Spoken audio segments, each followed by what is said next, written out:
Saudações acadêmicas.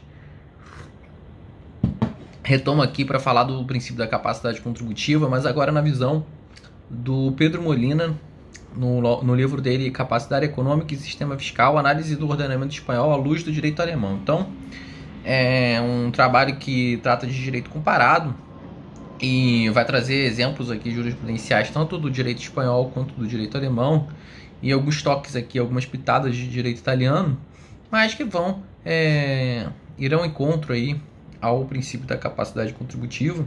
E esse capítulo que eu vou abordar especificamente vai tratar do conteúdo e da especificação legislativa desse princípio, já que ele é tão aceita múltiplas definições, aceita múltiplos conteúdos, mas vamos tentar analisar qual que seria um conteúdo essencial aqui, um núcleo da capacidade contributiva. Então, para sistematizar esse conteúdo do direito de contribuir de acordo com a capacidade, vários critérios poderiam ser utilizados, né? Para começar, a gente pode distinguir o objeto do direito da capacidade contributiva, dizendo que ele seria a determinação do saldo de contribuição individual.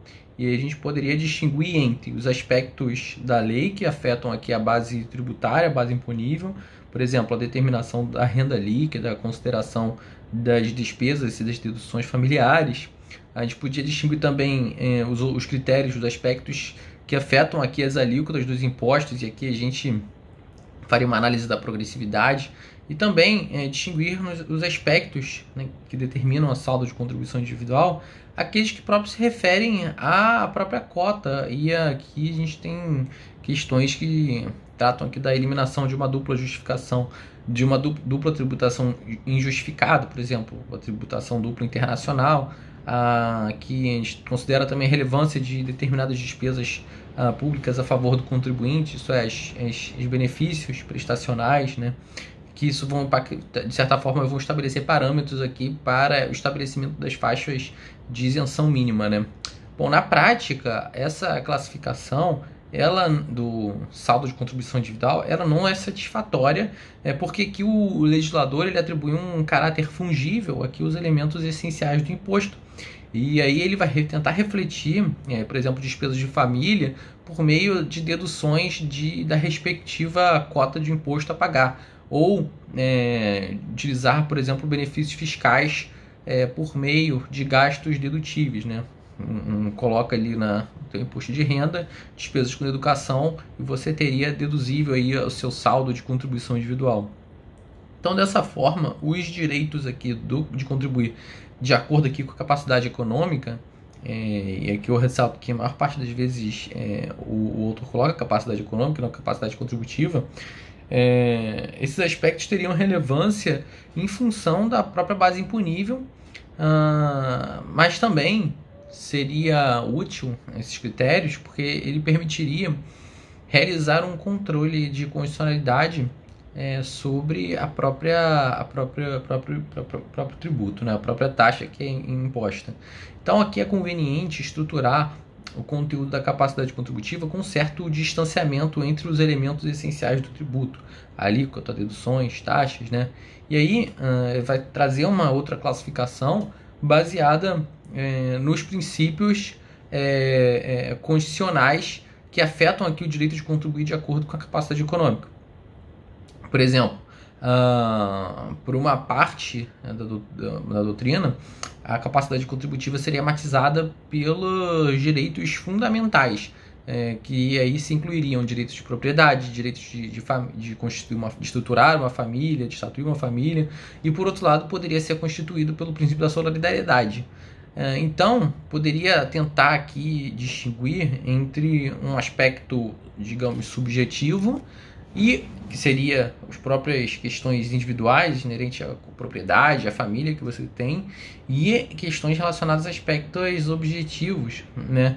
Que é um aspecto social, né? Que é justamente o princípio da solidariedade, de você contribuir aí para os gastos públicos, né? Enfim, e esse aspecto social junto à vertente objetiva consiste em uma mera determinação do retorno líquido aqui, o aspecto objetivo. Mas essa classificação ainda seria mais insatisfatória, porque o elemento social do princípio da capacidade econômica constitui um fundamento em si mesmo, em forma tanto aqui, por um lado, a garantia do mínimo existencial, tanto da progressividade. E aí seria talvez desnecessária e inoperante uma sistematização para essa abordagem ao conteúdo do direito de contribuir de acordo com a capacidade econômica, né? Porque bastaria aqui elaborar uma enumeração casuística das suas consequências concretas ou das lesões que poderia esse princípio sofrer. Então essa classificação ela leva aqui a algumas dificuldades, né? Enfim, é necessária aqui uma sistematização dogmática do ponto de vista até do controle de constitucionalidade. E aí é necessário descobrir, e essa classificação vai ser baseada em 3 aspectos que o Pedro Molina vai basear, e é necessário descobrir aqui nesse caso a conexão aqui entre os diferentes elementos que compõem aqui a capacidade contributiva e a capacidade econômica e a proteção constitucional que cada um desses elementos vai receber. Então só seria possível transportar aqui uma verificação da proporcionalidade que vai permitir a ponderação entre bens jurídicos, né, diferentes, se aqui seria legítima as exceções de uma distribuição de uma carga tributária de acordo com a capacidade econômica. Então é um exemplo que a gente pode, ao estruturar aqui bem essa definição de capacidade contributiva, permitiria a gente fazer uma ponderação com a capacidade contributiva e algumas exceções às capacidades contributivas, mas que essas exceções se colocam, por exemplo, aqui nos fins extrafiscais dos impostos, para atingir outro determinado objetivo. E quando a gente coloca aqui uma classificação bem estruturada e a gente permite aqui uma proteção constitucional melhor do princípio da capacidade contributiva, a gente aí permite fazer uma ponderação mais bem fundamentada. E aí a gente não se atém aqui à estrutura mecanicista do tributo. E a gente distingue 3 fases lógicas, mas que não são uma ordem cronológica, nas quais aqui o direito de contribuir de acordo com a capacidade econômica vai mostrar sua eficácia. Desde logo, um aspecto objetivo, um aspecto subjetivo, e aqui uma intensidade do imposto, né? Então, o primeiro aspecto objetivo, ele chama do princípio do objetivo líquido, que é a determinação da capacidade objetiva. O segundo seria a capacidade subjetiva, que seria o princípio subjetivo líquido, e o terceiro seria a própria intensidade do imposto. E aqui estaria atrelado o princípio da progressividade e a proibição das tributações confiscatórias. E é interessante perceber que esse confisco pode se dar de um efeito de um tributo individual, mas também de uma forma sistêmica. O próprio sistema ele pode ser confiscatório. Então, de acordo aqui com essas fases, né, a gente vai mesclar e vai também desenvolver, né, uma forma integrada para analisar o sistema tributário e gasto aqui com as despesas públicas, de modo que o saldo contributivo individual ele vai ser determinado de acordo com a capacidade econômica e vai permitir também algumas correções exigidas aqui por outros princípios constitucionais. Só que essas correções elas só vão poder entrar aqui justamente porque a gente vai ter aspectos mais claros na hora de fazer uma ponderação, na hora de passar no teste de proporcionalidade, né? Uma outra questão também que ele vai abordar é também uma necessidade aqui de corrigir alguns distúrbios causados pela inflação, né? Não sei qual é a época do livro, em 1998 talvez existisse uma inflação descontrolada aqui que pudesse, né, impactar de uma forma mais rígida o imposto, né? Mas a gente vai ver que a inflação, ela, justamente por causa de período de apuração também,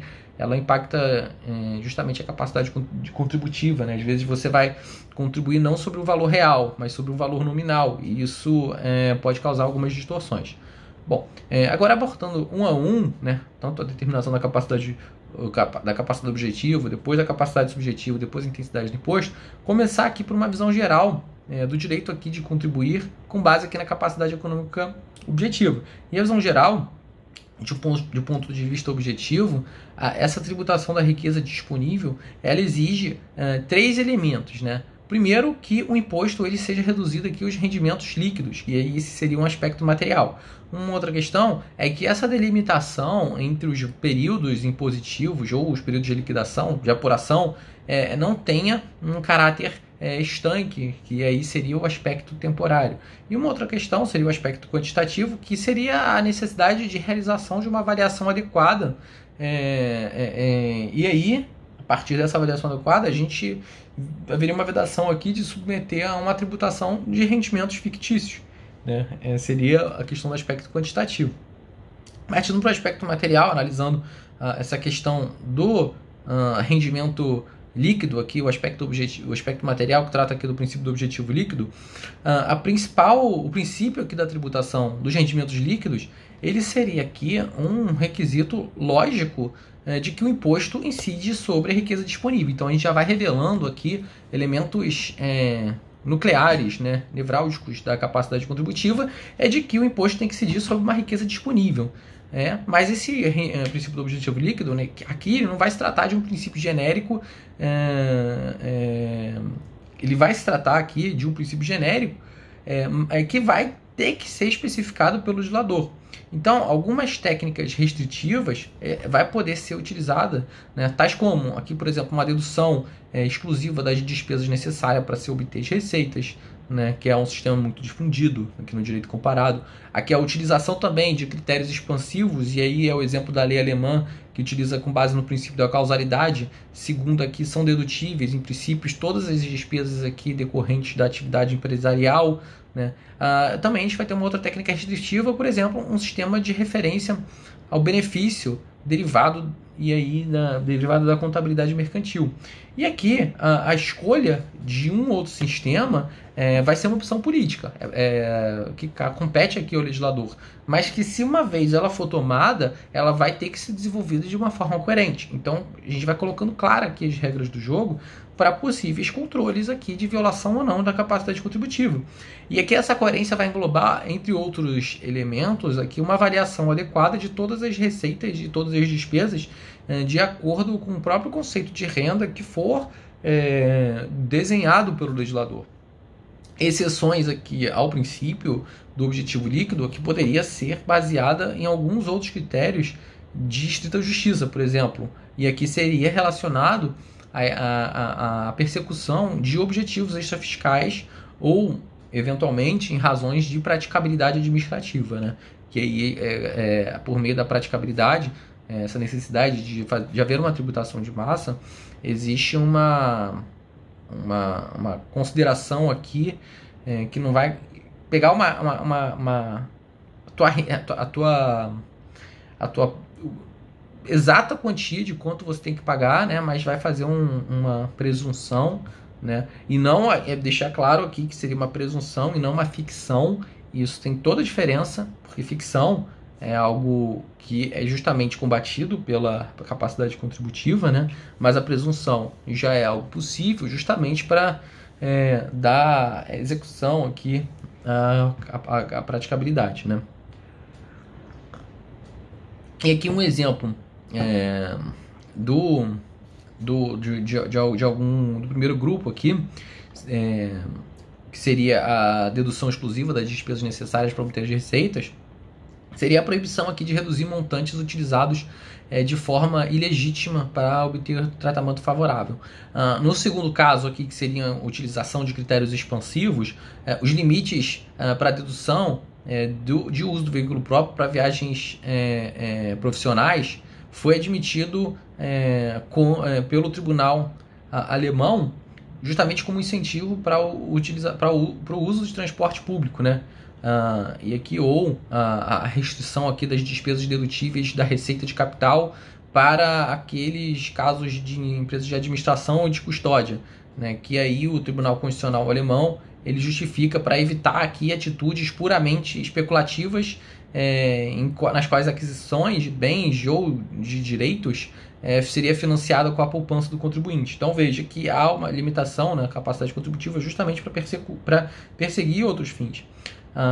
Nesses casos, vai sim se produzir uma restrição ao direito de contribuir de acordo com a capacidade econômica, promovendo aqui restrições que vão ser controláveis, né, sindicáveis por meio do princípio da proporcionalidade. Se a restrição aqui dos rendimentos líquidos for produzida pelo cálculo de sua quantia total para evitar fraude, simplificar deveres formais ou reduzir aqui custos de gestões, utilizando a praticabilidade, né, aqui deveria ser utilizada uma ponderação adequada dos bens jurídicos em jogo, né? Então, é necessário justamente, uma decorrência, a gente desenha um sistema, aí a gente vai ter que se basear o controle todo com base nesse sistema, que foi uma opção política feita pelo nosso legislador. Uma outra questão da capacidade econômica objetiva é justamente o aspecto temporal, e que os requisitos técnicos eles vão exigir que uma quantificação da exação, do gravame, em relação a determinado período de tributação seja melhor estruturado, né? Então, esse princípio, que a gente pode chamar princípio de periodicidade, ele não teria um caráter por exemplo, ele teria um caráter técnico aqui, né? Que vai produzir alguma distorção na capacidade econômica em vários sentidos, né? Por exemplo, ele pode ignorar algumas irregularidades no ritmo da produção da renda e submeter a taxas muito altas, por exemplo, quando se acumulam em um único período, dependendo da sua capacidade produtiva, né? Justamente por causa dessa periodicidade, né? Que é um princípio que talvez não se aplique a todos da mesma forma, né?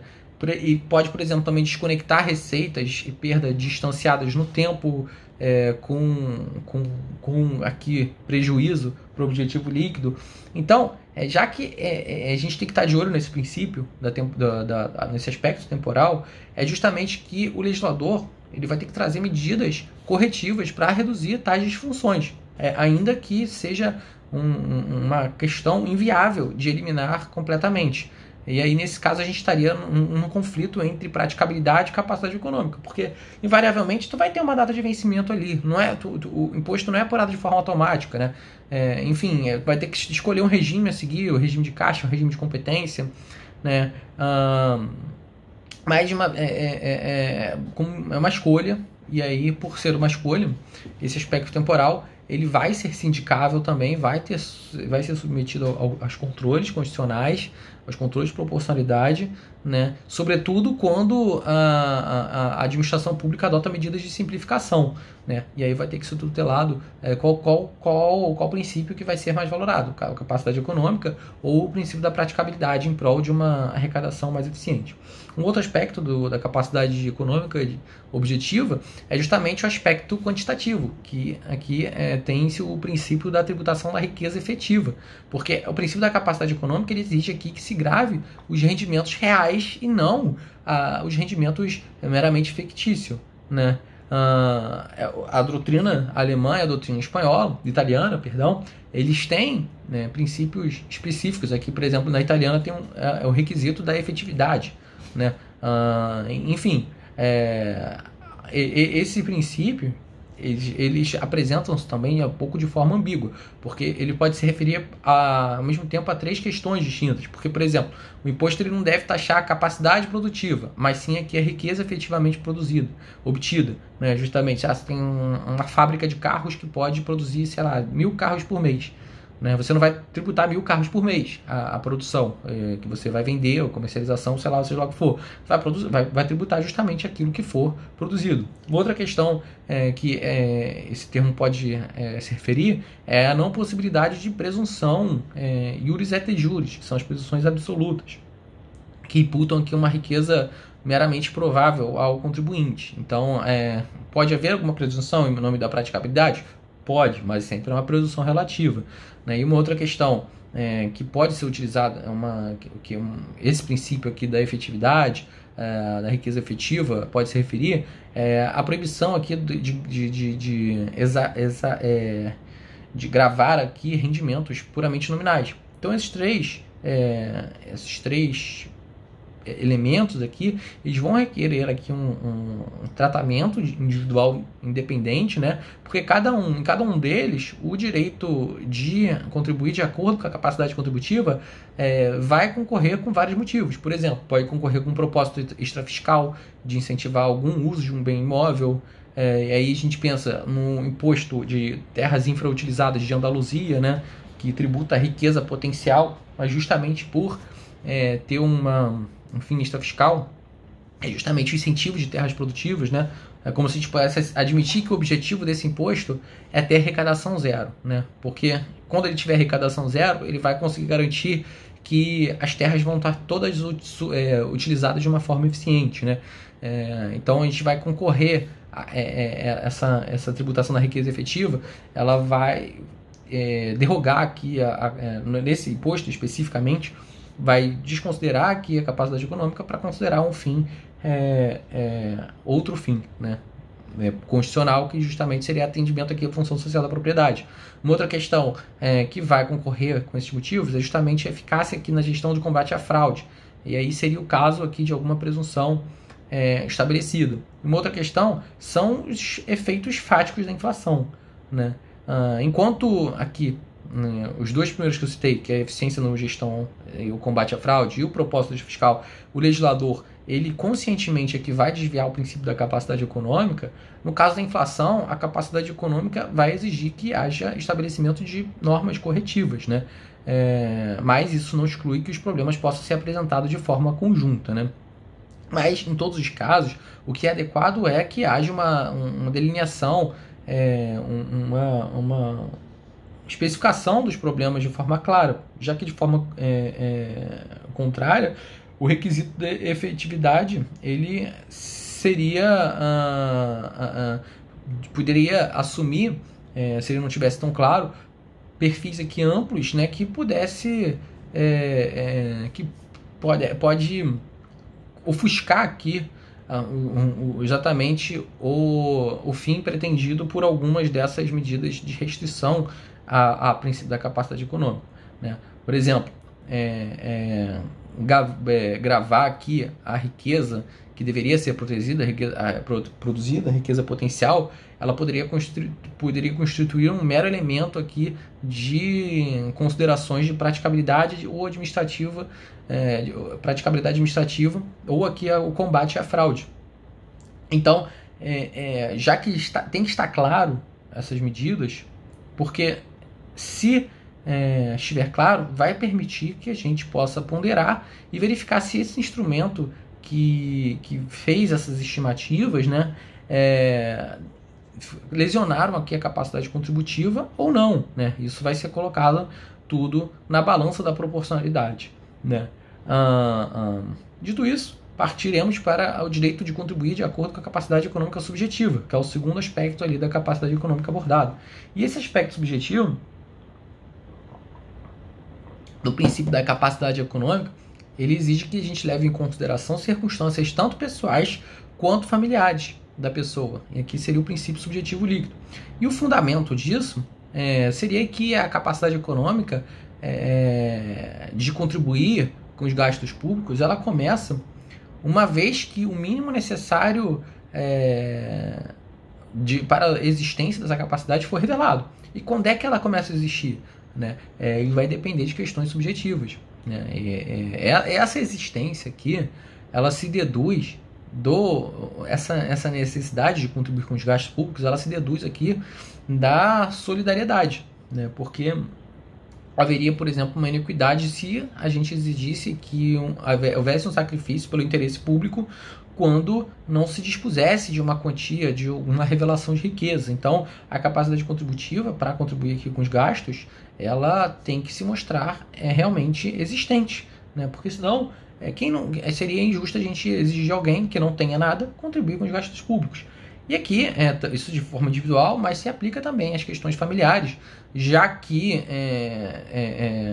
despesas para arcar com a família, né, gastos aí, plano de saúde, educação, blá, blá, blá, blá, blá, mercado, elas são necessárias ao mínimo aqui, existencial, e elas não fazem cômputo aqui de uma revelação de riqueza, né? É dinheiro que entra, mas já vem carimbado lá na hora que entrou na tua conta de salário, aquilo ali já vai carimbado para sair. Aquilo ali, então, não é uma capacidade econômica revelada, né? Justamente porque determinadas circunstâncias na vida, por exemplo, o custo de vida, o grau de bem-estar, isso influencia nessa decisão. Mas o quanto influencia, né? E é uma questão completamente difícil de responder, porque essas questões de circunstâncias de custo de vida, elas variam tanto com o tempo e tanto no espaço. Em várias localidades do país, a gente percebe no Brasil, país gigante, país continental, que os custos em cada região elas são muito díspares, né? E tem um outro lado também, que é justamente a questão de grau de bem-estar da sociedade, que considerado para a sociedade, ela impacta aqui o padrão de vida considerado mínimo para a existência de uma dignidade, para a existência de uma dignidade humana. Então, suponhamos que a gente estivesse na Suíça, né? Aqui o mínimo existencial seria muito, talvez o mínimo de existencial da Suíça seja o nosso máximo, né? Enfim. E também, por um outro lado, um outro fator que influencia, um fator da vida real, que influencia a quantificação da capacidade econômica, e por sua vez que vai influenciar aqui questões de faixas mínimas de isenções para serem ajustadas à realidade, né? Mas que essa faixa mínima de isenção não dá não tem um caráter assim, uma indicação precisa de sua quantidade, é justamente uma canetada lá que coloca, lógico, tem alguns dados que vão embasar a definição de uma faixa de mínimo isento, mas que ela é influenciada por fatores da realidade fática, né? Uma outra questão é o papel aqui do nível de prestações assistenciais que são desempenhadas pelo próprio Estado, ou aqui outras instituições de caridade. Então aqui o controle do mínimo existencial, né, de forma absoluta, ele somente poderia ser calculado com base em dados estatísticos que levasse em consideração milhares de fatores, né? Então é bem complicado, né, definir justamente esses critérios, essas nuances que vão representar essa quantificação do mínimo, né, existencial aqui, tanto em nível individual quanto em nível familiar, né? Mas são questões que devem estar atentos. Por exemplo, um parâmetro talvez possível para considerar uma faixa de mínimo é justamente e pessoal aqui seria, por exemplo, as prestações que você recebe. A faixa de mínimo ela não pode ser inferior, por exemplo, às prestações assistenciais que você recebe, né? É um parâmetro que o autor coloca que pode ser utilizada, né, para estabelecer aqui uma faixa de mínimo isento. E aí essa capacidade econômica subjetiva vai ser estruturada tanto na tributação indireta, também na tributação indireta, né? No campo da tributação indireta, a capacidade subjetiva é mais fácil, né? Mas existem algumas soluções para a gente, por exemplo, estruturar a faixa de isenção mínima. Por exemplo, a introdução de uma seção ali, de uma faixa de tributação isenta, né, de alíquota no imposto de renda. Por exemplo, reduções de base, e aqui de forma geral, ou pode ser uma redução de base que desaparecem quando um certo valor seria excedido, algumas deduções na cota, enfim, os rendimentos aqui utilizados para atender às necessidades vitais mínimas de uma pessoa e de sua família, que não são indicativos da capacidade econômica, né? E ela se dá de forma independente da soma total dos rendimentos. Então o autor propõe que a técnica mais adequada consistiria aqui numa redução da própria base. Ao contrário, a gente poderia argumentar aqui que seria uma vantagem maior para os ricos, dado o efeito progressivo das taxas, né? Mas,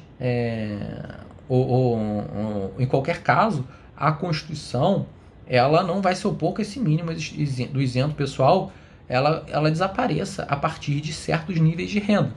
Por exemplo, a faixa mínima, sei lá, do imposto de renda atual é R$700, né? Mas eu posso considerar que se você é um milionário, ganha, sei lá, 100 mil por mês, aquela faixa de R$ 700 que estaria cobrado, já que a alíquota é progressiva, né, de 0 a R$ 700, deveria ser a alíquota zero, eu posso considerar ali que aquele de 0 a R$ 700 não seria uma alíquota zero, justamente porque você tem capacidade, você tem bala na agulha, você pode contribuir com isso, né? Então a Constituição, ela não se opõe que esse mínimo existencial possa desaparecer, né? Justamente nesse caso que o sujeito tem mais rendimentos mais que suficientes para atender às necessidades básicas, né? Aí essa supressão aqui do mínimo isento, ela equivaleria aqui a um aumento na progressividade, né?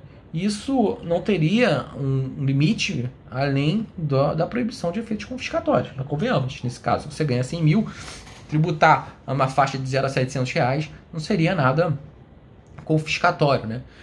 Isso no tributação, de exemplos aqui, no caso da tributação direta, no caso individual. Mas existem problemas que são diferentes quando se considera a faixa mínima de isenção familiar. Então, nesse caso, não seria um problema aqui na justiça tributária vertical, que seria visualizada ao nível de progressividade, né? Mas seria uma visualização aqui da justiça horizontal. Por exemplo, se dois contribuintes obtêm retornos líquidos idênticos, né, em um montante muito alto, eles podem sim ter diferentes capacidades econômicas em virtude do número de crianças que eles devem sustentar, né? E, consequentemente, seria injusto, né, pagar a mesma quantia de imposto, já que eles vão revelar, em nível familiar, capacidades econômicas distintas, né? Uma outra questão na tributação indireta é que não basta aqui que um mínimo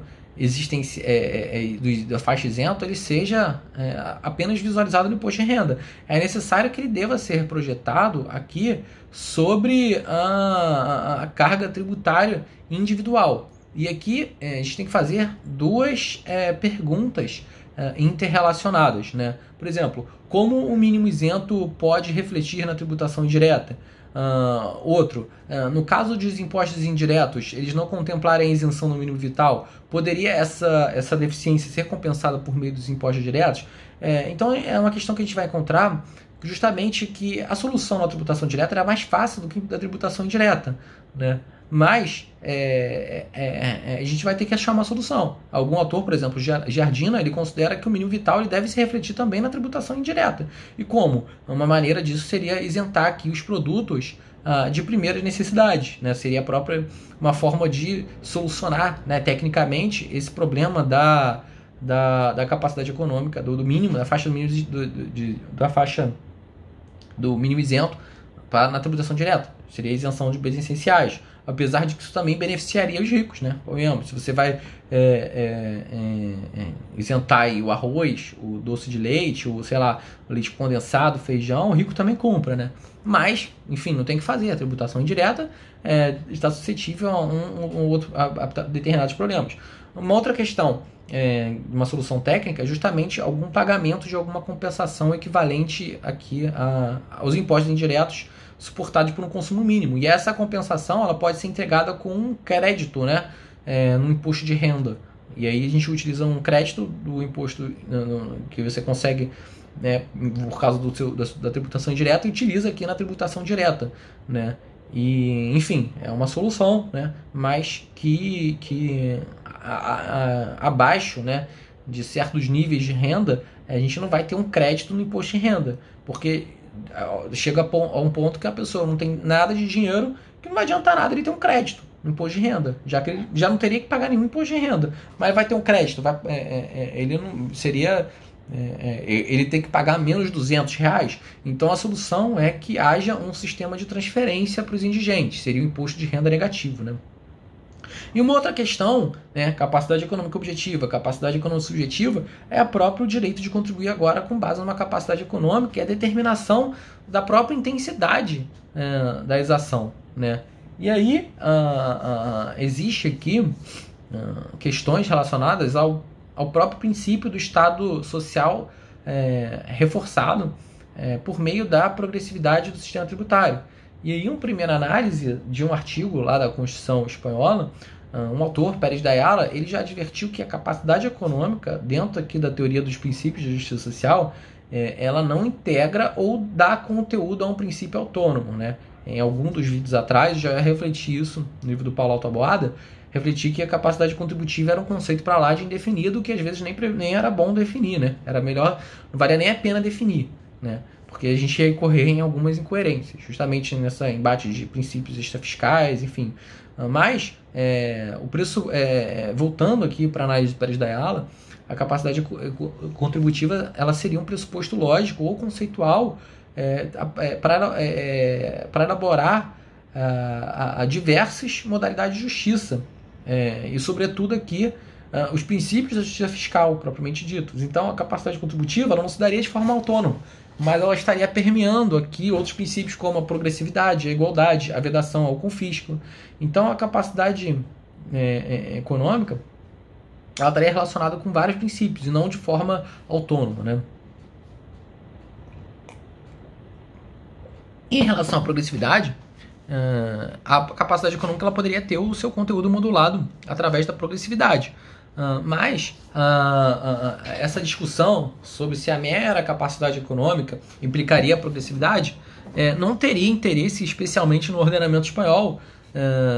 E no caso alemão, no qual a Constituição ela fez opção por não incluir aqui expressamente o princípio da capacidade econômica, a jurisprudência constitucional alemã ela tem fundamentado a exigência da progressividade com base no princípio genérico da igualdade e não no princípio da capacidade econômica, né?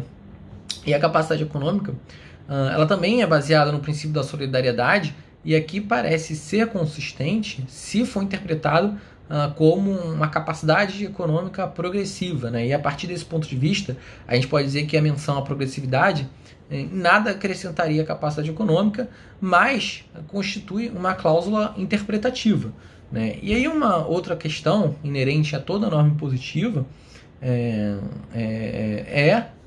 uma finalidade social e um certo grau de redistribuição de riqueza. E aí é que se revelam as normas de caráter extrafiscal, que a partir desse ponto de vista a gente pode visualizar as normas com fins fiscais e normas para fins sociais diferentes, né? De uma forma que ela não a gente são algo estanques, né? Só que não é assim. Impostos com fins fiscais têm efeitos extrafiscais, impostos com fins extrafiscais vão ter efeitos fiscais arrecadatórios, e aí por diante, né? Impostos, enfim, eles são funções que vão se sobrepor na maior parte das vezes, e talvez seja até de certa forma infrutífero ficar diferenciando um do outro, né? Mas uma questão que se impõe aqui, que muita se discutiu, que tentou se dar aos fins extrafiscais alguma visualização aqui de uma capacidade contributiva, né? Que os fins fiscais eles consideram sim a capacidade contributiva, enfim, tentaram fazer uma interpretação para determinada riqueza disponível, né? Por exemplo, no caso do imposto de Andaluz, houve aqui a consideração que a riqueza disponível ela foi revelada justamente por causa da propriedade. Então a capacidade contributiva ela se faz aqui. Então não seria inconstitucional o tributo aqui sobre a propriedade aumentar a alíquota sobre o produto de uma terra inutilizada, né? Então veja que tenta colocar a capacidade contributiva materializada ali. Só que o mais certo, talvez, né, seria reinterpretar essa questão como aceitar que a capacidade contributiva ela é derrogada em prol de atingimento de outros fins, né? Então é uma questão aqui interpretativa que a gente tem que considerar que a capacidade contributiva não é o único fim a ser perseguido, né? Existem outros e que vai, nesses casos, colocar aqui, a gente submeter aqui ao teste de proporcionalidade para saber se houve uma lesão, uma violação realmente à capacidade contributiva ou foi lesionado outros princípios, né? Se a medida é adequada, se é necessária, se é proporcional, né? Se o fim extrafiscal vai justificar essa violação à capacidade contributiva, né? Então, quando a gente coloca essa coisa assim, separa os bens jurídicos tutelados, fica mais fácil de exercer o controle, né? Porque quando a gente coloca a capacidade econômica sendo atingida com um fim extrafiscal, fica muito obscuro, fica muito difícil de você controlar. Então é mais fácil separar e desconsiderar mesmo. Tá assim, são fins opostos. Fazer o quê? A gente vai ter que lidar com isso. E uma outra questão, para acabar aqui os efeitos de intensidade, e eu tenho 20 segundos, é justamente a vedação ao confisco, né? E essa vedação ao confisco, eu tinha 18 segundos, vai ser relacionada tanto a questões individuais quanto a questões sistemáticas. Então, a gente vai visualizar essa vedação ao confisco, tanto de forma de um imposto individual e tanto de uma carga tributária individual toda que o contribuinte vai ser suportada. Obrigado.